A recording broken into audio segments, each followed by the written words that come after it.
Hello tout le monde, j'espère que vous allez bien. Comme convenu dans la vidéo FAQ, je vais vous expliquer aujourd'hui comment fonctionne le système d'adresse au Japon. Et il faut savoir que ce dernier est complètement différent, pour ne pas dire inversé par rapport au nôtre.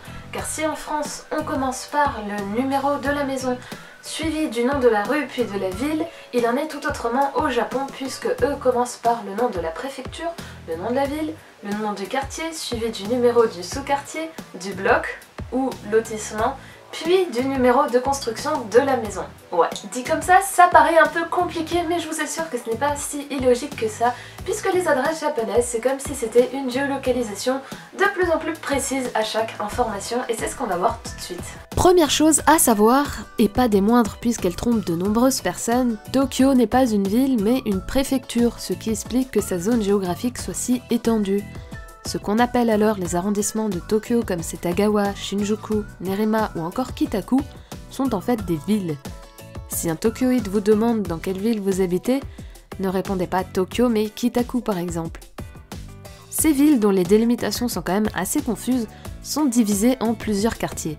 Personnellement, j'habitais dans le quartier de Nishigahara à Kitaku, qui se trouve ici au sud. Ces quartiers sont ensuite divisés en plusieurs sous-quartiers numérotés et nommés Shome, qui signifie bloc. On a ainsi le premier sous-quartier de Nishigahara qui s'appelle Ishome, I de Ichi signifiant 1, avec juste au-dessus le deuxième, Nishome, Ni signifiant 2, puis à côté le troisième, Sanshome, San signifiant 3, et pour finir à sa gauche, Yonshome, le quatrième et dernier sous-quartier de Nishigahara. Ces sous-quartiers sont ensuite divisés en plusieurs blocs, également numérotés comme vous pouvez le voir ici. Mais contrairement aux États-Unis, la délimitation de ces blocs n'est pas linéaire et donc pas forcément précise, voire logique, comme le montre très bien la délimitation entre les blocs 32 et 33. Vient ensuite le tout dernier numéro qui compose les adresses japonaises, qui correspond tout simplement au numéro de la maison qui, comme vous le savez sûrement maintenant, est attribué par ordre de construction. Ainsi, si l'on cherche par exemple la première maison construite dans le 32e bloc de Nishigahara Yonshome, on la retrouve ici. La deuxième se trouve par chance juste à côté. Mais si l'on cherche la troisième, on constate qu'il n'y en a pas, tout simplement parce que cette dernière a dû être détruite et que les numéros de maison ne sont jamais réattribués. On constate ensuite que la quatrième maison n'est pas forcément à côté et que la cinquième l'est encore moins. Bref, seul l'ordre des maisons n'est pas du tout logique géographiquement. Autre chose à savoir, les rues n'ont pas de nom au Japon puisque les Japonais se repèrent par bloc. A vrai dire, seuls les grands axes ont un nom qui se finit souvent par Dori qui signifie rue. Mais ce n'est pas grâce au nom de ces rues que les Japonais se repèrent puisque ces rues sont généralement très longues.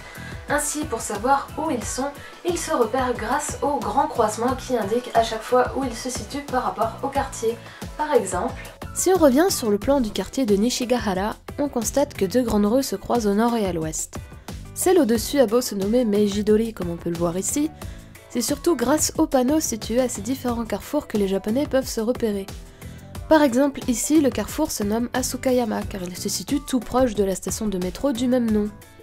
Plus bas, on retrouve un carrefour nommé Takinogawa Nishome car il se trouve à l'entrée du deuxième bloc du quartier Takinogawa. Idem plus bas avec le carrefour Takinogawa Sanshome qui annonce le troisième bloc.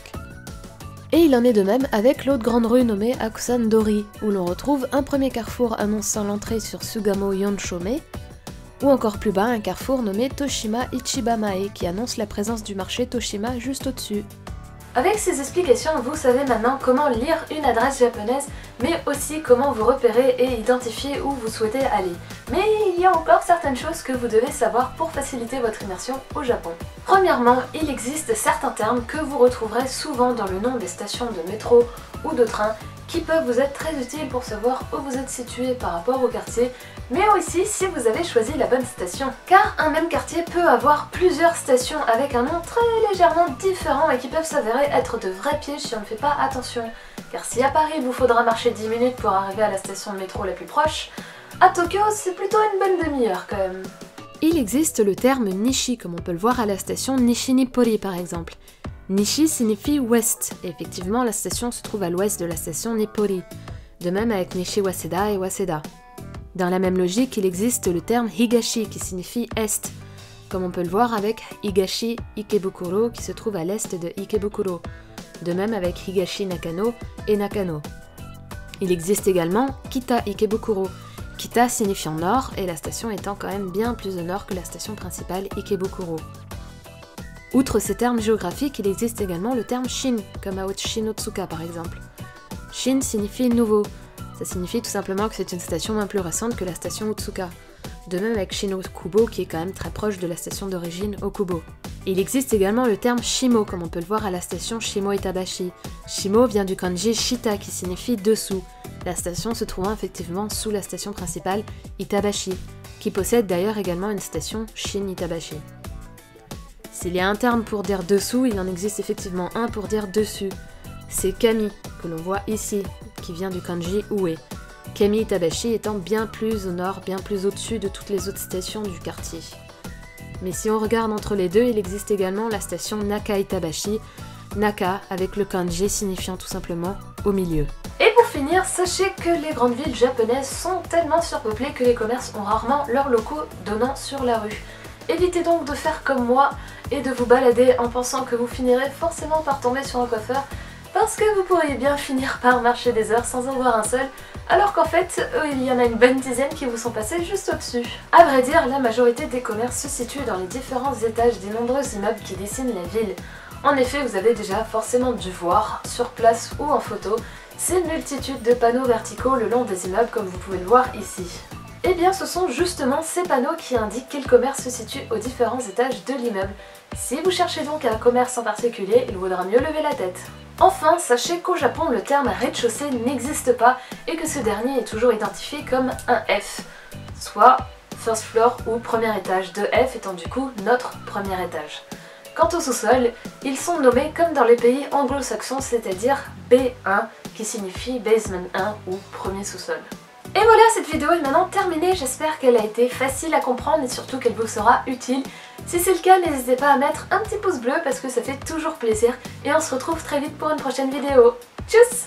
And be the boss of your destiny.